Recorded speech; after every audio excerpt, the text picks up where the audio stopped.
All right, you are listening to the Brown Perspective.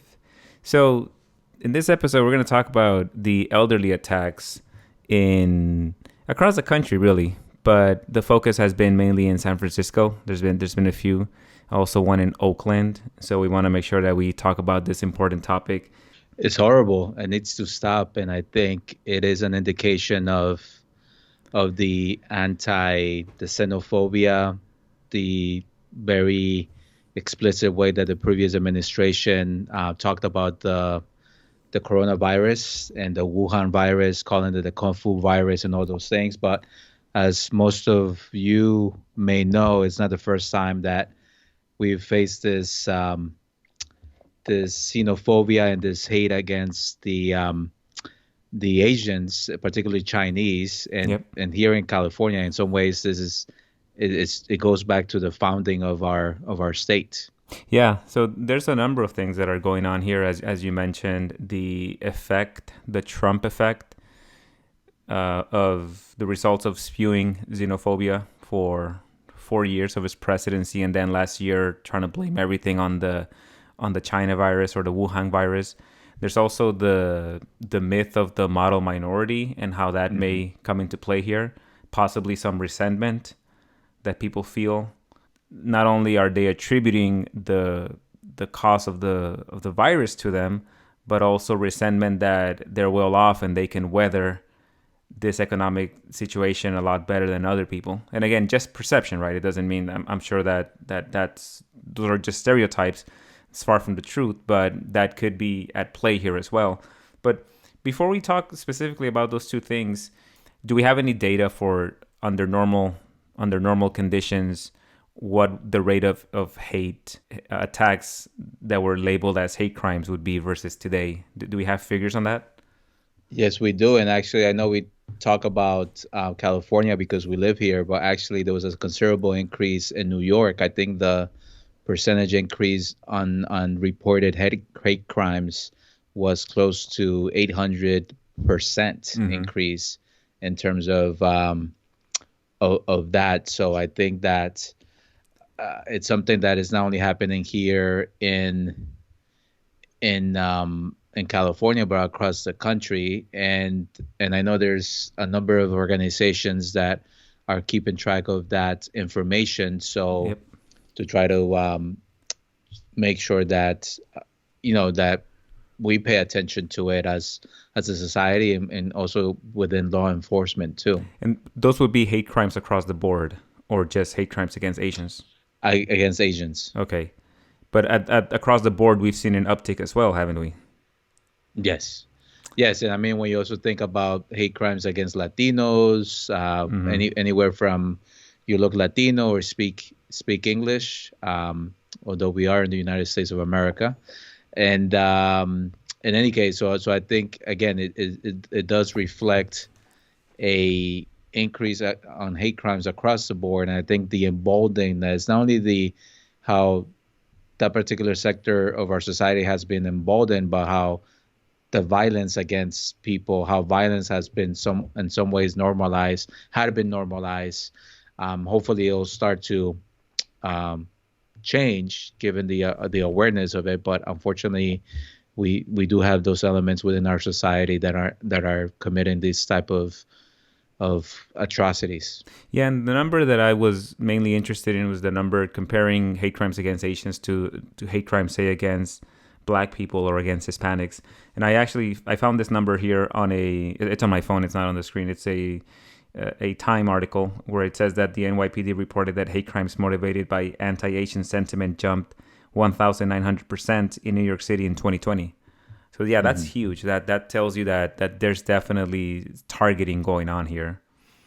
And of all the most despicable things that you could possibly do, even as a teenager, even if you're just out there trying to cause trouble, I mean, can you take any pride in saying that I went and roughed up an elderly man and right and just pushed them because they're Asian? It's like you can't, like what kind of person does that? I'm thinking of the troublemaker in school or the old people that like to brag about being bullies.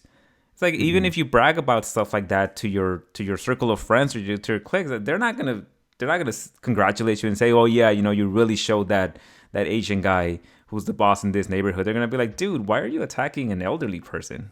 Or even mugging them. Like they're like the nicest people when they go out for their morning walks, because they're, at least here in LA, what I've seen is in some neighborhoods they're very active. They go out for their morning walks or even in the afternoon. Very peaceful. They don't bother anyone. So it takes a special kind of individual that's not right in the head to commit these types of crimes.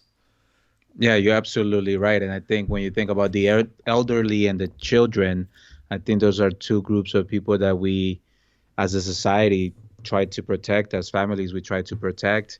And there's been some cases of people attacking some younger looking Asian Americans and others, but I think at least in those instances, you feel that okay, at least that person can fight back.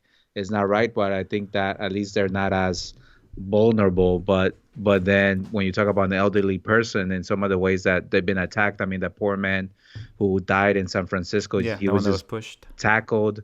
There was the Filipino man in New York whose face was slashed. There was a poor elderly woman, Asian woman in San Jose um, who was attacked while she was getting her money for her Lunar New Year gifts. So it's just things that you're right, that shouldn't be happening and should be condoned in the strongest possible way by everybody. And I think at the same time, and that article that you pulled up shows some of the ways that some people in the community are stepping up to help protect the elderly, which obviously is also gives me hope that as this happens. The elderly man that was pushed in San Francisco, they arrested the guy that did that, and now he's facing criminal charges because of that, because especially because the elderly man died. Yes. Now, and then the woman that you mentioned in San Jose, I think I saw pictures of her earlier, and it's the one that it shows that her eyes were puffy and swollen and purple from the physical abuse that she took to her face. Do you recall if they were just random acts where they were attacked, or if they were also muggings where they robbed them of their either money or any other possessions? Well, the one for the woman in San Jose, it was a mugging because, and by the way, happy Lunar New Year, happy year of the ox to those who have celebrated and who celebrate. Yeah. But yeah, I think at least in that particular instance, I know that it was to part of it was probably the hate crime and get her money. But I think the other ones, it's clear that it was motivated by, I don't know if it was hate, anger, whatever it was. It just seems that it was based based solely on the way that that person happened to look, and they happened to look Asian. I'd be curious to see what part of this can be linked back to Trump versus what part of it can be linked back to resentment for what's going on with the lockdowns and because of the virus. Not Well, necessarily resentment because Trump has identified them as citizens of the country where the virus originated, but more just economic resentment, right? I don't know if you can separate the two. I think yeah. they're interlinked. So I think one just piles on top of the other. But there's at least those are the two main factors that I see. Are there any other angles here that we may be missing? PBS did a really good documentary called Asian Americans. So it goes to the history of Asian Americans' presence here in the U.S. and the evolution of that identity. And so much of it has to do with it does, back in the late 1800s, it had to do with the recessions of the time. And one of the reasons why the Chinese Exclusion Act was was implemented was because people in California, primarily white men, wanted to get rid of the foreign competition for jobs. So that's one of the reasons why that Chinese Exclusion Act was done right after they had helped complete the Intercontinental Railroad. And so a lot of it is driven by that downturn, by the xenophobia. I think the other piece that we have to think about is also a bit of fear of the Chinese power in the world and rising. And I know that part of the appeal of the Trump administration or the Trump doctrine was trying to be tough before and standing up against China or trying Hmm. to slow their rise. So I think it's a combination of factors that contribute to that. And at the same time, I think one of the things that proves that the economic factor has a strong um, influence in this is because back in 1982, the murder of Vincent Chin, who was a Chinese American in Detroit, and he was actually a Chinese American born here.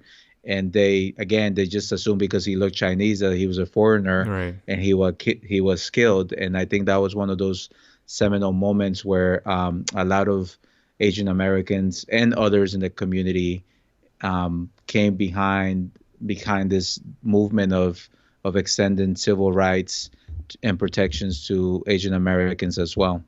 By the way, that's the other unfortunate thing, that they're lumping anyone that they think looks Chinese. Because I think Hmm. one of the women here, I think just based on the last name, it's Vietnamese.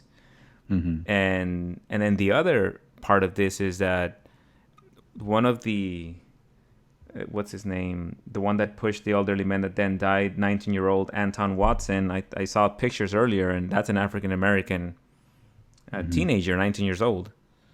And so this is okay. So this is racism, but this is modern racism. Whereas if people are thinking about the 19th century racism that you talked about, when the Chinese immigrants came and built the railroads, and then there was resentment that they were taking jobs and so forth, that was mainly what you would call your typical, what people would consider typical racism being imposed by or perpetrated by those of European descent.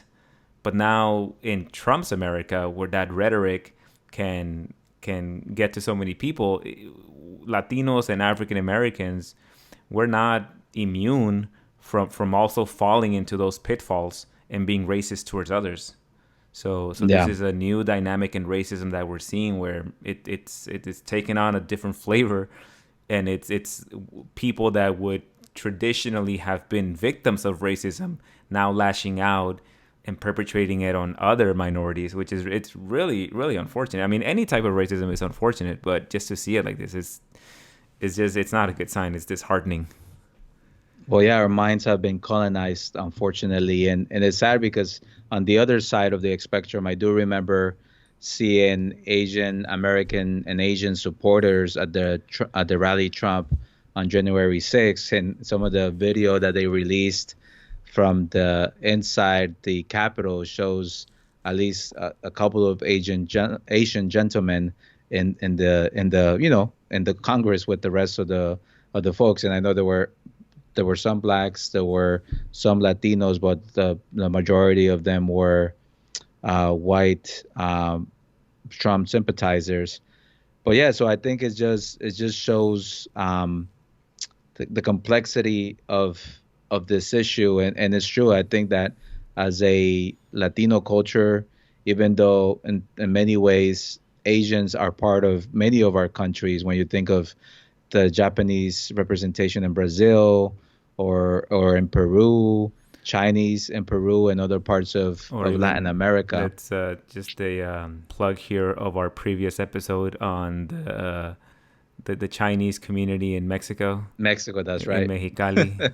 Eh, I was getting there. I was getting there. And yeah. it's interesting because, in some ways, so much of those policies have also been driven by the fear of communism, right? So the whole model minority um, stereotype emerged just as the Korean and Vietnam War were happening, and as a way to try to, I guess, try to put the Asians here in America in a very different light, and divide and conquer, and as it relates to some of those geopolitics. Hmm.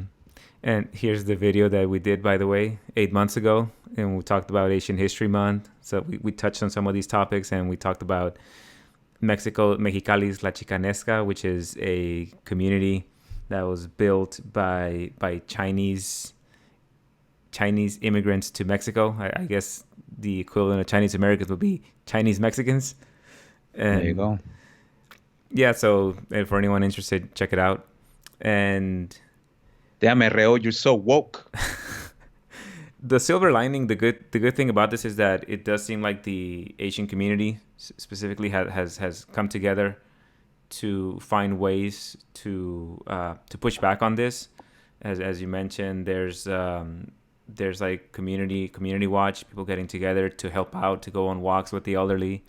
There is groups that have come up and other ways to get involved, and obviously they should get the support of Latinos and African Americans and basically everyone else in the country, because nobody should be condoning this type of behavior. So at least a positive sign out of this, and such shameful and cowardly acts by the people that are perpetrating them.